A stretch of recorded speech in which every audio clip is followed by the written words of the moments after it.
Ladies and gentlemen, welcome to another episode of the Allegro Africa podcast. On this episode, singer, songwriter, producer, pioneer, the man himself, DJ as well, someone who has introduced us to house music in the most beautiful way ever. Amazing producer, by the way, I should say. Ladies and gentlemen, Thank you, Mr. and the Honorable. Thank you. Harrison Crump. Thank Thank you you. so much for being here, brother. Man, it's a I'm pleasure, actually man. very honored. Thank you, man. Grew up on your music. Thank you, brother. As soon as I knew that there was something called house music in existence, your tracks were there to explain what we're talking about. Thanks, so man. I really appreciate it. And I learned that you're from Chicago. Chi-town, South Side. Is that not where house music actually came through and started and boomed? Yes, I mean, that's where our house music started. Yeah. I was a kid in the early 80s when the house first was formed, you know, from like Frankie Knuckles, Little Lewis, Yeah. these guys. And there was actually more in the gay clubs mostly, somewhere where house kind of was formed somewhat. And then a lot of guys started making tracks and stuff like that from the South Side and West Side in Chicago. And then it moved through New York and then on to Europe and then to the world. So I was a youngster when it first started, you know, and I Were embraced you it. really loving it at that time? Yeah, I was out at the parties. Yeah. I mean, my mother was divorced, and we had to move into not the best neighborhood. So my mom was like, "Listen, boy, you know, don't do drugs, don't get into gangs, but if you don't do that, I'll let you party." Like I used to go to like clubs at the age of 15. But wasn't that where where the drugs and gang stuff is like located? It was there, but Yeah. house was for the guys that somewhat it had its own niche, and you didn't have a lot there like you would have at other things, but it was something that was a niche thing to do when house kind of first started. Yeah. While it was developing in different, I think, sides of Chicago, was it different vibes, different tunes? Like this is you were able to determine that this is from the South Side, this is from the West. Not really, because remember the guys that was starting to make the tracks, they was releasing it on some of the same labels in Chicago. One of the iconic labels was called Track Records. Okay. So they were releasing on them labels, and then we started to produce and release on labels in Europe and sell records to New York, sell projects to Belgium, France, London, and stuff like that. At the time where you came in and started recording your own music, were you already exporting internationally? To be honest, my first singles was in Europe. I didn't release in Chicago till maybe 2 years later. Really? Yeah, because it was just I had a kind of a different sound, so that sound fitted towards some of the labels that was in Europe at the time. Oh, I see. Speaking of sound, your music you don't have tracks that sound the same. Yes, I know. Yes. Is it an intention or what's your direction in production? Ooh, that's a big question. And especially because if you hear the music now, even for this new album, I mean, you know, when I go in the studio, I start from complete scratch. nice. And I just start on. I have a direction sometimes, and then sometimes I don't have a direction. I just go with the flow, and whatever the track comes out to be, it comes out to be. And sometimes I'm like, wow. When I finish the track, I'd be like, where does this fit now? Yeah, right. Because you for me, I've been producing 32 years. Damn. That's how long I've been producing. 3 damn decades. Yeah. So I've been making tracks 32 years. Yeah. So I will get bored very quickly if I'm making something sound the same every time I jump in the studio. I mean, most of my hits, I can say all of them do sound different. From Stomp Your Feet to Ride. Yeah. So I Need Your Love. God. Gone. All Different. they all sound different. But do you think there's something that we that people can identify and say, this should be Harrison Crump. This should be him. Definitely my vocals. They know some of my vocals on the song, but the production they would never know. What started first, the DJing, production, or the singing? Songwriting. Oh, I used to songwrite when I was in high school. Who you writing songs for this time? For the ladies. Not in that way. You're writing? Who's singing? No, I just write just write songs. Really? I just write songs. Just write songs. I started out in high school. Okay. I was as you said, I was in 10th grade, just writing songs, and then I started singing a little bit. And I used to work at this sandwich shop in downtown Chicago, and this guy heard me singing while I was making sandwiches and stuff, sweeping the floors and stuff. Yeah. The guy was like, "Hey man, I heard you can sing, man." I said, "Yeah, I do a little something." He said, "Come down to my studio. I got a studio." I said, "Oh really?" I think I was 17 at the time, and he was 10 years older than I was, and he had a studio in his basement. And then he brought me down there, and he like, "Listen, you can work in my studio here and there, only on Sundays." Okay. I said, "Only on Sundays." He said, "You only can come on a Sunday if you want to work here." And I'm like, "Okay, cool." So I'm just taking you back a little bit. Yeah, give I'm you some loving quick it. info. I'm loving it. So I said, "No, I wanna produce tracks and stuff." He said, "Okay, but you can only come here on Sundays after I get out of church." Okay. So I saved my money and bought a drum machine. I used to work on a boat on the weekends, and I saved my money and I bought this R70 rolling drum machine. And I used to wait on the bus in the winter snow, cold. I never forget, for 2 years every Sunday, and take the drum machine to his studio to track out the beat. Because at the time, computers just started doing sequencing, but it really wasn't tracking. It was just doing a sequence. So I'll have an 8x8 track, reel-to-reel machine. I used to run the drum machine there. Okay, now you have to lay it as a track. Yeah, I had to lay it then and there, and then erase that sequence in my drum machine because it didn't have enough meg to hold that sequence. So you bring in more elements after that. Yeah, then you bring in more elements after that. So I learned analog in the beginning before there was computers. I was using high-end reverbs. I mean, rack mount reverbs, rack mount compressors, limiters.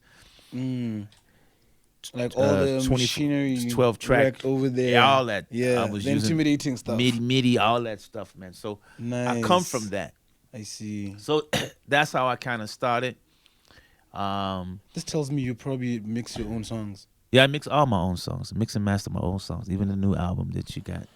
Wait, so you're telling me you produce your song, come up with a beat, write, sing, mix, and master. Yeah, I do the whole thing. You must be a millionaire because all the royalties are coming to you, mechanical and everything. That's impressive. Most songs, it all comes to me. Most songs, That's not all beautiful. of them. Some songs I collaborate with some people. Yeah. Like on this album, I collaborated on some of the songs, a little bit here and there in the songwriting, because I don't want to, I feel like let me learn from someone else. No, or get something new. I mean, we're always learning, aren't we? You learn from other people. Even some of the young boys is talented. You may learn something from them. True. I don't hold that back. Have you have written songs for other people, other artists? Definitely. Yeah. Definitely. Well known people we may know. Maybe you may not know, but I have written for some other artists. You may know them, but I've written for other artists. Yes. Are you continuing to do that? Like, is it something that you enjoy? I enjoy writing for writing. Yeah, I enjoy it. Yeah. What comes with writing for someone else? Do you have to learn their vibe, or they give you direction, or sometimes you just throw them with a song? I think first they must like the track. If they like the track, then you say, "Listen, I wrote some melodies. What do you think?" Okay. Especially if they're not a writer. If they're a writer, I'll do the same thing, and then they say, "No, I like your verse, but I like my hook," and then they take my verse. I see. And then they replace it with their hook. I see. Yeah. I read somewhere that you went to a school of arts and you were studying film. Yeah. And then when did the music come in? Or the music was already there. You did film, and then you went back to the music. So I went to a school called Loyola University. Okay. where I was studying music. I'm sorry, my major was computer science and my minor was in music. Okay, interesting. But I took the music class and they failed me. They failed you in music. Yeah, they what a failed thing. me. They failed me in music. I wish that teacher would see me now. Bro, I'm telling you, we gotta send him this clip. It's a true story. Really? He failed me, and I got my grade like this mother. But why do you say they failed you? You think I you got did an good? F. You think you did good? You didn't deserve the F. Because, to be honest, I can't read music. Okay. I was trying to read music, but I was telling the guy, no, I do it this way. He's like, no. It's a problem. Yeah, bro. so it was it's me. It was me. me. But I was so hurt. I'm like, this guy failed me. Yeah. You know? Yeah. And I transferred from that school, went to another school, and then I did film there. Okay. But I was doing music on the side. I see. Yeah, and I did great in film class, but I failed music. Did you do any work on film? Like maybe after that? Nah, a little. It was very hard to get into film back then. Really? Very hard, man. You had to be in California, man. Oh, okay, location. You had to be in the right location. Chicago was more about real estate, house, and different things. Oh, okay. Not film. Oh, that's interesting. Yeah, you got to be in a location. You want to do something. You got to be there. So when you're doing production, because you've collaborated with a couple of hip hop guys in SA, and I'm interested, have you always been doing production for hip hop people? Do they jump onto your house music genre, or you've actually done hip hop beats? No, I've done some hip hop beats, for some hip hop artists in Chicago, some here. I dabble a little bit in hip hop, in pop as well. Pop, Afro pop. I've got some artists that I'm producing. There's some young girl from Durban, 16 years old. I'm doing some stuff for her as well. Named Chardonnay. Awesome. Her name is Chardonnay, and so I, in the studio, I'm just, I got my hands spread like this because I get quickly bored with doing the same thing. Yeah, the same thing. I see. That's actually interesting. I want to get into the compilation era. Okay. I don't know if it's an era to you, but for us, I think house music, we listen to house music from compilations. We were listening to international producers, international DJs. Which was the first song as African DJ said, or came to you and said, I need this song? And were they coming to you or your label at the time? How did it work? Okay, so that is a very interesting story. I was in Miami. So there's a music conference that happens in Miami every month. Annual music conference. I need to attend that stuff. And I've been going there years and years, but back then I've been going for about 5 years. Okay. So this guy walked up to me and he said, "Hey, are you Hedison Crump?" And I said, "Yeah, I am." And he said, "Hey, your song "Stomp Your Feet" is big in our country." And I said, "What country is that now?" Yeah. He said, "No, South Africa." And I said, "Who are you?" She said, "My name is DJ Mbuso." Oh, and I said, shout out. Okay. And then he was with another guy who owned part of Soul Candy. And his name was Harrell. Harrell, He's a Jewish guy. Yes. So Harrell and DJ Mbuso, they own Soul Candy together. Candy. Yeah. And that's how I knew first that my song was doing. So I had to check my statements because that particular song was licensed through New York. So I actually released it with a label in New York with a DJ called Eric Murillo, who was running a label out of New York. Rest in peace. Rest in peace, Eric Murillo. And then he licensed that song to Soul Candy. Okay. The first compilation. I don't know. Stomp Your Feet went to Mbuso, I think. I think it was the first Soul Candy compilation. Or did it go to Fresh? And then the other ones went to Fresh. One went to Phonics. Yeah. Another track went to Okay, so this is not direct communication with you in all these songs that we're mentioning. So if I sell my song to a label in New York, on the contract, it says if the song is licensed, then they split that licensing deal. I see. Yeah, so they were licensing songs, then I'll get a check, and then they get put out here. Okay. But it'll get put out in compilations. Mm. Yeah, so A lot of people didn't know it was me making it, some of the songs. They thought it was the artist that was putting out the compilation. They thought it was their song. Oh yeah. At the time, it was a little confusing. Confusing, Yeah. yes. I remember sometimes would find someone making an actual music video on that song, and then down there, I think you'd see the name of the compiler. Yes, true. And sometimes the compiler / the producer. So it was really a confusing time. confusing, But yeah. did you like that arrangement of compilations at the time? I mean, listen, it was just what was happening here. Until I started really gigging here, I think things changed a little bit. It's just what happened. I think it was a good time. You know, I think it was great for house here in South Africa. One of the biggest consumers in house is South Africa. One of the top Really? 5 Globally. And I think it was great. You know, some of the house stuff was playing on radio, Right. like pop records and like hip hop records, which Yeah. was great. When I came here, I was like, that's great. You know, Yeah. to see that. You know, and I was like, yeah, man. You know, it's cool that I'm hearing a house record, You know. top 5 on a Come on. on a top station here. Is it rare? Is it rare in the U.S.? It's rare, a little bit rare here because hip hop was so dominant Yeah, on the yeah. radio, Okay. and R&B. Mm-hmm. So house was still underground, you know, but guys were still releasing, but it was more on an underground situation when it came to radio. First gig in South Africa. Which track is popping in the country?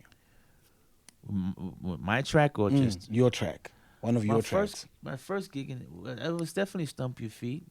Back in the day. No, it was Gone. Another song I did, Gone. You should be my Yeah. everything. That was on That song. DJ Fresh's compilation. It was on Just Music. There was another label called Just Music too. Okay. I don't know if it's on Fresh. Maybe it's on Fresh. Fresh had I Need Your Love, I think. I'm not sure.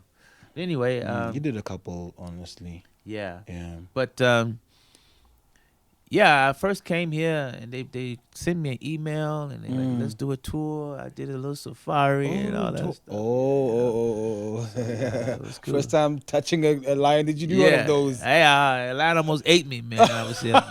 What are you all doing next to lions, though? Nah, but it was cool. I knew already, man, that the country wasn't like living with lions and stuff. Yeah, Because I've traveled so much. Nice. So when I first came here, I knew what to expect. You know, I wanted them. I wasn't one of them guys like, no, man, they're gonna be running on top of zebras and all that stuff. No. Get you from the airport with an elephant. Right, you know that. Nah. But some people back then, you know, before YouTube, they used to think that, you know. I used to come tour here, go home, and then some of the guys in the hood, they'd be like, hey, man, hey, Crump, where you get them jeans, dog? I said, no, man, I got it in South Africa. Yeah, they got jeans out there. They got jeans out there. Wow. I said, yeah, man, I went to the mall. I drove to the mall. They got cars too, dog. But this was long ago. That's not now. These are guys in the hood that don't leave the hood. Oh yeah. Like you got a guy that lives in Soweto, he doesn't leave Soweto. Yeah. He never been to Eastern Cape. He's never been to Durban. Which type is of cats. still happening. Which is still happening Yeah, even it's still now. happening. Yeah. Like, I've met plenty of guys that never been to Lesotho. they don't even know the existence of this country. Basically, yes. So I still think that there's still people in the US who still think Africans are about animals and nothing else. This is true. about They civilization. are. Don't get me wrong. They Yeah. are. I mean, listen. Sad. The YouTube have done things much better. The internet has made things much better. You know, and that's good. You know, and the music has made for things sure. much better. You know. Now we see the world for what it is now. Yes. Are you signed to any record label now? No. I've got a distribution deal. I'm on label through Sony, so I distribute my artists through Sony. Yeah. You distribute your artists. Did you say your artists? What do you mean? I've got about 3 artists that I run through my label. Oh, really? That's interesting. Not a whole bunch, just a couple. Yeah. Why are you trying to make sure you give them the right attention? It's a lot of work, man. You know, I'm just keeping my career moving and trying to keep theirs moving. It's a lot of work, bro. And then some of the artists I do the production as well, so it's a lot of work. But what inspired you to have a label of your own? just meeting people that got talent and just trying to give them a outlet, man. Just trying to help people, man. You know, I'm not really making money off the label. It's just to help people. Yeah. Help someone who really wants it, that has approached me and said, I really want this, Harrison. Can you help me? And I'm like, okay. Let me start a just small little label. Yeah. Put some of these stuff out. When the compilation era, and you said your music was licensed, were you signed as an artist to any label at the time, or it was you being independent and just licensing your music? Only label I've been signed to here was Gallo. I see. They signed an album, and then Universal signed an album. So I never signed as like an artist to go forward, so and so. I only kind of like licensed an album to labels. Yeah. Because I felt like I'm 15 years in the game now. I can't be signing as an artist and giving up my masters now. When you start, you can give up masters and all that other stuff because you need someone to promote you. True. Yeah, you can't get nowhere if you got to give something to get somewhere. That's true. Yeah. What does it mean that you relocated to South Africa? Well, I was in and out. As soon as I landed in Chicago, someone would call me back for a gig. You know, and then I started meeting people, and then I met my wife to be at the moment. Great. And when's the date? I had to make that decision. If she didn't want me to go back, you know, so I had to make the decision of like if I'm gonna stay here. Now, she was the main reason why I stayed. Yeah. Maybe, but yes, she was. One of the most valid reasons. Actually. One of the most valid reasons. Yeah. But it was a hard decision. I mean, you move into another country. It's very hard. I can imagine. It's not as easy as you think. You think because you had us in Crump, it's easy. It's not. It's not that easy. What's the first challenge though? The first challenge is a language barrier. Me crashing cars going on the other side of the road. Come on, tell me you're joking, bro. Eating chicken feet. Yeah. You know, next thing, there's a chicken's head on the plate. Hey, bon appetit. I really miss the food from Chicago because Chicago, hey, the food there, you be fat, man. I miss the food. Getting used to the food here. Getting used to the tomato sauce tastes different. Really? The milk tastes different. The little things, eh? Small things, you know. Yeah, some things taste different. Like, this tastes very different. You know, Stony. I'm like, what is Stony? You know, you drink Stony. Then people drinking Savannah. They drinking apples. Rotten apples? What the hell? You know, you had to get used to it.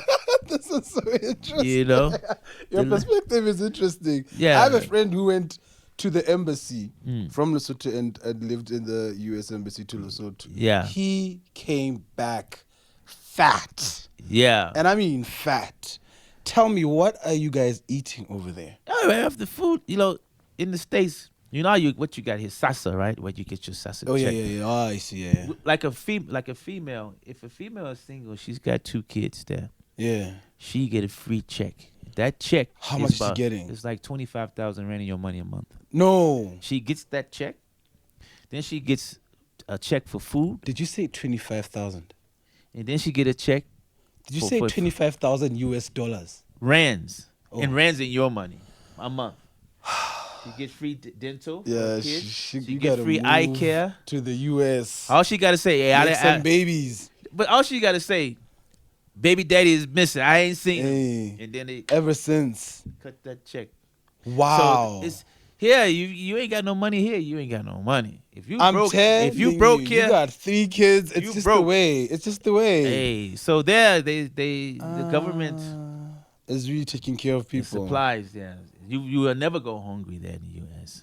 So why are the people who are going? Oh, it's just in the movies. It's just in the movies because we've seen some hungry people. You'll in movies. Never go hungry there. I know in Chicago you'll never go hungry. They got pantries where you can just go get food for free. If you don't have food, you can go there and get food for free. Oh my God! Yeah, no, he had to come back. Yeah. I know it's a really tough question to ask an artist, but let me maybe rephrase it. I would ask, what is your favorite track? But maybe let me ask you, which track really made a specific move that is significant in your career?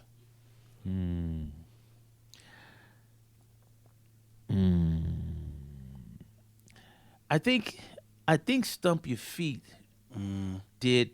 Ride was very big as well. And a lot of people love that song. But Stump Your Feet reached colors, whites, blacks. No, no, no, that reached a lot of different genres of people. And I mean, them songs, took me months to make. This wasn't like make a track in a week. Them songs took me 3 months each to make. Like 3 months working on one song, bro. Almost like every day, open the project. Every day, trying to make it the best I can make one song. Let's get into that just a little bit. Yeah. What are you looking for 3 months in a song? Like, what do you go through? A great feeling. Really? A feeling the way you're getting high. It's a high. It's nice. not just you listen to the beat. Yeah. When you make a song and I dance in the studio, butt naked when the song playing. Yeah, okay, that's kind of weird. Know what I'm saying? Now we're gonna be listening to your music differently now. And that song hits you here. Yeah. It hits you here. Yeah. Even some of the songs on the new album. Yeah. Some of them are not dance tracks. They are dance tracks, but they're not meant for the dance floor. It's just meant for you to listen to. Just drive. If you're driving, whatever, you just listen. You're jamming. You're just jamming, man. Yeah. So I was listening to the one. Congratulations, by the way. Thanks, man. Your track is out 4th. Yeah. That was our Independence Day, so we're celebrating you and we're celebrating our independence in the country. Yes. So good coincidence. Yeah, that's true. Good coincidence. Holly Ray, yes. Just Us Two. Yes. Let me just ask you, that's the new song, guys, so check it out. Album is coming out on the 18th of October. 18th October. Yeah. Stream, download, rock. Listen to it butt naked. That's the theme. Yeah. But no baby oil, though. No. But anyway, I can say the features on the album. We got Citizen Deep. Citizen Deep on we got a remix from DJ Stokey. Are you on a Afro Tech with Citizen Deep? Are you on Amapiano on more Afro Tech with Stokey? Stokey just did a remix for me of Ride. I didn't touch Amapiano on the track on the album. Who else is on there? We've got some young talent, DJ Nasta. We've got Gino Brown, some young talent that's on there. So who else is on there? Lulu Cafe is on there with me as well. The album is really nice, man. You can go on my Instagram and you can get a pre-save link. Nice. Yeah, let's do that. 16 tracks. Oh, beautiful. Yeah. How many times have you listened to your album, track 1 to 16? Bro, I was just saying this to Mugabe. I was like, he was playing my album in the car on the way here. And I was like, dude, I never actually listened to my album all the way through in the car. Really? And so I'm listening at it. And he was getting ready in his house as well while the tracks was playing. And I'm saying, wow, I actually did a good job there. Because I'm listening to not just the song, I'm listening to the mix that I've done. Okay. How the mix came out and the mastering came out. Okay. And I was really happy with it. Because when you work on a song, man, when I work on a track for 3 months, I don't want to hear it ever again for a long time. I see. Because if I hear it again, I'm going to feel like, maybe I didn't do a good job because you've listened to it so much. And then you fall out of love. Yeah, it's like eating peanut butter every day. You don't want to see peanut butter anymore. I actually have pulled it off, peanut butter every day. It actually works for me. Oh, Lord. So the 3 months that you take on a song, the estimated 3 months, also includes the mixing and the mastering. Yes, it includes the mix. I may mix if you look on a folder like my album that I did, there's mixed folders for each individual song. So if I look at one of the songs like the Holly Ray song, I'll open that folder. I'll have 6 mixes. And them 6 mixes are the mixes that I've done to see which one was the best. Each mix probably took me 2 days to do. Now, once I've done with that mix, and I choose that mix. Then I gotta choose the mastering that I've done. I'll do 2-3 different types of mastering on the song, and then see what's best. So now I've done 16 songs. So each song has about 6-7 different mixes. So imagine how many mixes I've done for 16 songs. Yeah, So, for the whole so album. so 6 times 6 is what? I don't know, 36. 30, I hate 36. being thrown up with maths in the So sport. I'm sorry, 6 times 16. Nah, you're gonna calculate that one yourself. So we Yeah. talking about over 40 something mix Mixes downs or that I've more. done. Yeah. My ears popped just from putting that album together. Even though it took 96, they just calculated. Yeah, for us. even- You did yeah. 96 versions.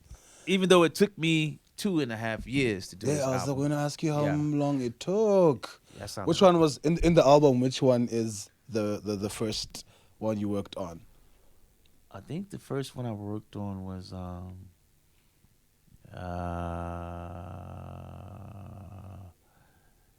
You Should Be Loved. Mm-hmm.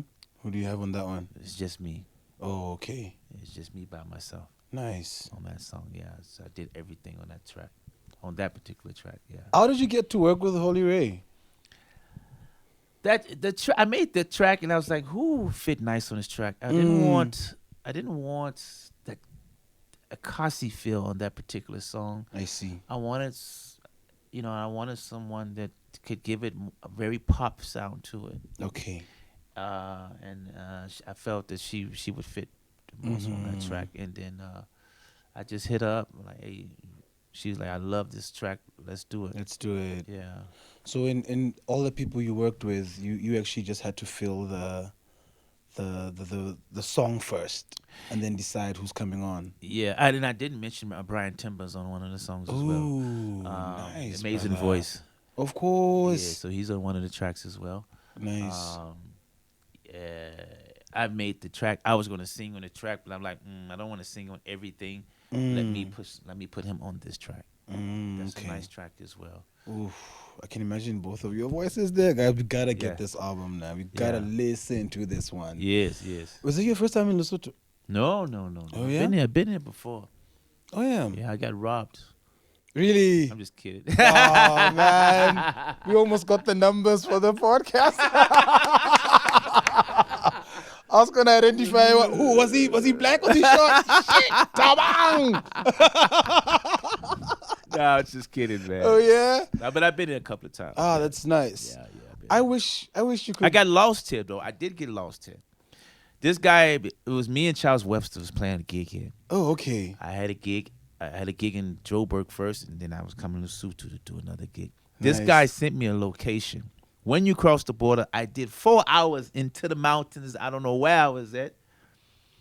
I called a guy. I said, "Hey, my man, We're not I'm here." kidding. He said, "You where?" "I'm here at the gig, but this doesn't look like a gig. This looks like somebody's house." He said, "Oh, I sent you my grandma's address." No. I had to drive back To town. 4 hours back into town because the gig was right by the border. Do you remember where you were? Like, which Bro, all district I or seen was something? goats, and I don't know where I was, bro. I swear to you, bro. And I had a low rider car type of car, Yeah. Audi, that was set low. I'm going to mountains, goats. I was with somebody else. He was from Joburg. He's like, dude, I don't think this is the party. This does have a gig feel. All the way I see is goats. Yeah, I said, people in this blankets. is the location he sent me. I got to the gig 5 a.m. in the morning. Oh my God. Yep, I got there 5 a.m. in the morning. People were still there waiting, though. They were still Which waiting. is for me. beautiful, right? Yeah. Which is beautiful. Yeah. Do you have anything planned for the album in the country though? Yeah, we was talking about that. We must come back and do an album launch here. You know. Now people will appreciate you here, brother. Yeah, I man. promise you. Yeah, I must do something. Get on radio, do some things. Yeah. I've never been to a Lesotho radio station though, actually. Oh, is it? But yeah, I need to do something. Yeah. Yeah, man, do that. You're with the right guy. He's gonna do the things, make the things happen. Yes. Yeah, and also this is a start because I have the most powerful podcast in the country. There we go. The Crump star. Who's gonna give me the props if I don't give them to myself? There we go. It's been an honor to have you on this podcast, brother. Thanks, and man. I think so many people are gonna be excited to see you. I have a lot of DJ friends that have been really learning DJing with your music, growing up the same way I did onto your music. Thanks, man. After this album, what's the next step for Harrison Crump? I don't know. The album kind of wore me out, man. When it came to music, it wore me out, man. But I got something in the pockets that may be coming out. I can't say who he is, but it was one of you guys' top artists. Well, Africa's top artists. I may be doing a collab with. I just sent him the track. Let's see how it goes. Sure.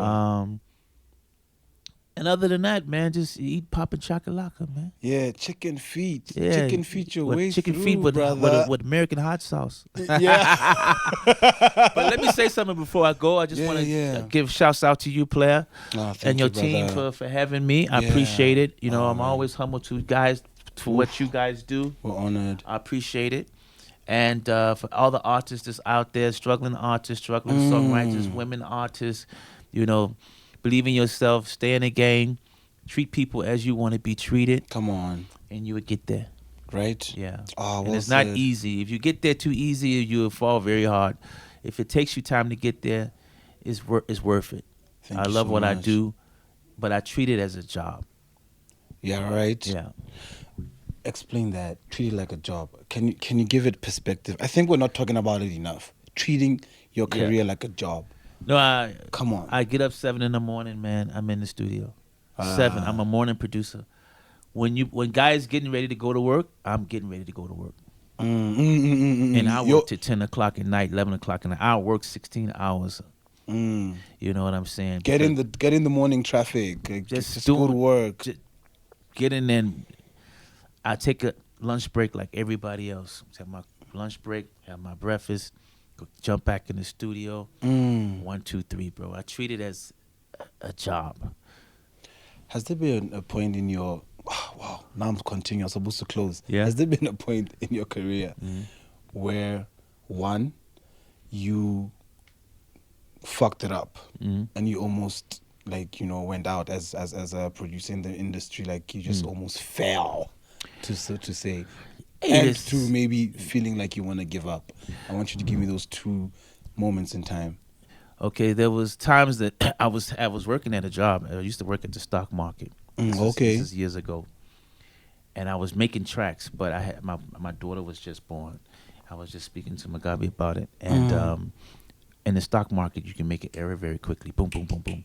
I made an error like $20,000. Nice. So they wanted to fire me, and I was making tracks on the side, and they fired me. So I was like, man, what I'm gonna do now? My boy who worked there, he was like, his name was Mike. He was like, hey, Crump, let me tell you something, bro. You talented, man. Forget about that job, man. You need to just make beats, bro. Just do what you do best, bro. I was like, okay, cool. So I started working on a track, and I used to drink Mountain Dew to keep me awake for 3 days. My boy, so this other guy, his name was Felix the House Cat. He introduced me to Eric Murillo, actually. And he was like, dude, let me give the track to Subliminal, because I didn't know Eric Murillo. He knew him. Because I know you're talented. Just make a hot track, bro. I know you just got fired. So it took me about a week, 2 weeks to make the track. I'm getting to something. And then I gave him the track.